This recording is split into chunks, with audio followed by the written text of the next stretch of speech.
You want to know why you haven't been successful transitioning from bedside to nurse entrepreneurship? Stay tuned.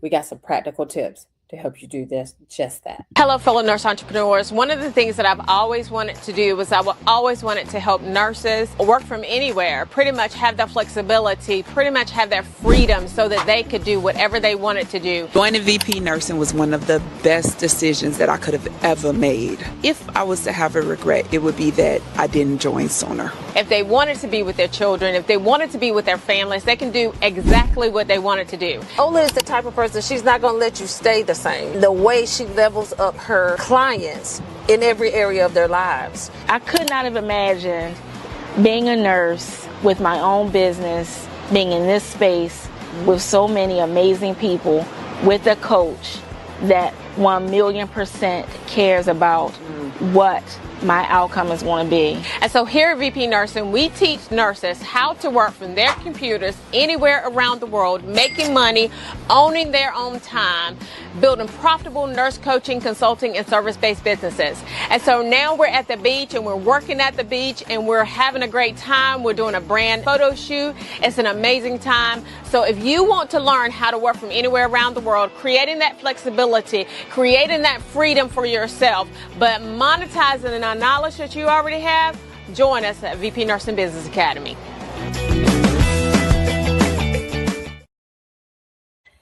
Good evening for those of you who are on the East Coast. For those of you who are not, good morning. So this is Dr. V, and one of the things that I wanted to talk to you today about is transitioning from the bedside or leadership into nurse entrepreneurship, because it is a specific way in which you want to do it in order to be successful. You don't want to do it and not be successful. So these are the things that we're going to talk about today. So if that interests you, good. Like, subscribe, comment. So one of the things that I talk about on a regular basis is, the burnout that happens within nursing. And that is a huge, huge thing. And for me, that was kind of my wake-up call. It was the thing that I said, well, I can't keep sustaining at this pace, right? It was too much of a pace in order for me to make that happen. And then there was the ceiling, right? Because whenever you're in healthcare or any business, really, there's the ceiling effect. And so I remember wanting to negotiate my salary, and waiting for weeks for them to approve the salary that I had negotiated up, because I always negotiated up my salary. And then there was the no control. I remember, wanting to change things. I remember going to my COO and asking him, how can we on the front end, because I was the manager of readmissions, right? And I wanted to stop the readmissions from coming into the hospital, because my whole goal was to help nurses.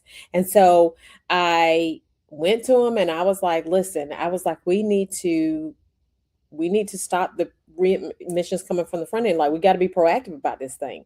And the guy said that he didn't want to keep patients out of the hospital. So what that said to me was that if you don't want to keep patients out of the hospital, the nurses continue to be burned out. We're going to continue to profit off of the people that are sick. And that's not what we signed up for. That's not what nurses signed up for. We signed up to heal patients. I was like, this is not the model that I envisioned that I had, right? So I was like, this is not the way that works. And so I went from the bedside into leadership thinking that I could change things. But the reality is that if you really can't change anything if their desire is not for you to change, okay?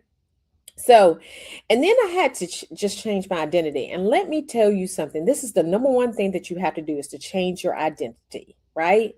And we talked about, on our master classes, we talked about the locked nurse, the loyal nurse, and the liberated nurse, right? And the reality of this is that you have to shift from being a bedside nurse or a nurse leader to being your own boss. Now, I'm going to tell you that the shift from nurse leadership to being your own boss is a little bit easier, okay? Just because you know what the numbers are, you understand metrics, you understand how you're just not working to be working, right? You understand what those numbers mean and the reasons why you need to have those numbers. So you have to shift from a clinician mindset into a CEO mindset, okay? Which gives you power over permission. Because whenever you're a clinician, you have to have permission to do the things that you need to do. But whenever you are an owner, you have the power to do the things that you need to do, right? And you have to understand that whenever you become a nurse entrepreneur, and ask people this all the time on all of our sales calls, what problem do you solve? When you start thinking that, when you start thinking, I remember being in healthcare all the time, and I used to complain about what this, like, complain about the fact that we had all these patients that were coming in, and there was this, you didn't have time. So in the emergency department, right, they tell you after you have someone who dies. And in the emergency department, if you have one like we had, like we saw about 60,000 patients a year, and we were on the corner of 64 and 95. And so because of that, because of where we are, the reality was that we saw a lot of patients die, right? It's just what it is, because you're in that intersection of all that highway, right? And people are afraid to fly, but people get killed in cars more than they get killed in an airplane. However, ain't none of my business. Y'all do what you do. However, the deal was that we saw a lot of traumas, and because we saw a lot of traumas, we saw a lot of patients die, because if you have blunt force trauma, a lot of times you can't, like, you could try as you may, but sometimes you just can't save the patients, right? And whenever you can't save the patients, then what happens is they tell you to debrief. Well, you can't debrief because then you have to go to the next patient. So I used to always complain about this. I used to always complain about, those things that they were telling us that were impractical to do, that they wanted us to do. And so I used to complain about it all the time. And then after a while, I understood. It was one day I was sitting in there and I was complaining. And what I understood was that complaining is that's solve the problem for myself, and understand that, right? So everything that you do within nurse entrepreneurship is outcome driven. Like, you have to make sure that you're solving problems, you're having outcomes. What outcome are you having for the organization that you're solving the problem for, or for the person that you're solving the problem for? What's that outcome? A lot of times we try to sell courses, we try to sell all these things, but not selling outcomes. What is the outcome? That's all they care about, right? So like whenever I go to get my nails done, for example, right? I don't care as much about how much it costs. Now, of course, obviously, there is a price that, we investment that, I'm not willing to make. However, I don't care about that as much as I care about your outcome. I need for you to get me in. I need for you to get me out. I need for you to make sure that my nails look good. I need for you to make sure that you don't hurt me whenever you're doing that. I need to make sure that we don't spend a long time in here. Those are the things that matter to me. Outcomes, right? Outcome driven. Whenever you're in healthcare and you have a healthcare business, so for example, if you want to run a ER consultant business, right? That all they care about is the efficiency of the ED, right? They care about how you can increase the bottom line, decrease the staff, so that they are not making. And that's one of the ways in which you can do that is through systems, right? And service models. So those are the things that you have to really, really think about whenever you're doing these models. Now, these are the things that are the false beliefs. I want you to understand this. False beliefs. I want you to drop in the chat, false beliefs. False beliefs. They are not true, right? False beliefs is that you need more credentials in order to own your own business. That is one of the things that I hear nurses say all the time. There's market saturation. Listen, there's not market saturation. You need to be very intentional about putting yourself out there. The squeaky wheel gets the oil. The more people see you, the more visible you are, the more that they can come back to you and invest in themselves to grow their business, right? Or to grow whatever it is, whether it's health and wellness, whether it's maternal care, whatever that looks like. There's not market saturation. Don't think of it like that, right? Underpricing fear. I've had nurses come to me and talk about they running $39 a month programs. Come on now, right? How is that going to create a fiduciary responsibility? Like, you have to get a lot of people. Now, I mean, if you got $1 million, if you got 1 million people that are paying you $39 a month, yeah, I mean, that might work, that model, right? But the reality is that volume is a little bit harder to get than just pricing what you should price based off of the outcomes that you deliver to the client, right? And risk avoidance. Whoo, child. That's a whole thing, right? And then you think that you need to have permission. And that's something for nurses that I see a lot. And that's because, typically in nursing, you do have to have permission in order to perform some things. So just know that you don't have to do that. And we're going to talk about that a little bit more, but we're going to go to commercial break for a second. Stop renewing your license just to stay broke. Every renewal season, nurses pay fees, take classes, and check boxes, but never build wealth. That license you're renewing every 2 years, it's a gold mine if you stop using it the old way. At the Millionaire Nurse CEO Conference, you'll learn how to leverage that same license to build your own business, to coach, to consult, and to create offers that bring freedom, not fatigue. And yes, you'll still earn CEUs. Comment conference below and we'll send you the details. Now I'm gonna tell you a little bit about how I now you need to come to the conference. That's just number one. All right. So know that, because you'll be in the room with other nurse entrepreneurs who are transitioned from bedside or leadership. Now, this is the transition. These are the things that you want to do. Okay. So first of all, you want to define your audience. Who are you speaking to? Who are you solving a problem for? Right. People are like, well, I want to help everybody. Well, if you're helping everybody, you're helping nobody. So don't do that. All right. Clarify the problem. You have to niche down, because this is the reality, is that if you're serving everybody, you're serving nobody. So let's think about primary medical physicians, for example. Even they're not serving everybody, because everybody doesn't want to come to the doctor, right? But even in that, primary medical physicians, they get paid less money. The more you niche down, the more money you get paid. If you're cardiologist, you get paid more money than the primary medical doctor. The neurologist is making more money than the primary medical doctor. The anesthesiologist is making more money because they're niche down to who they serve. Okay, clarity on the problem. You want to clarify what that problem is.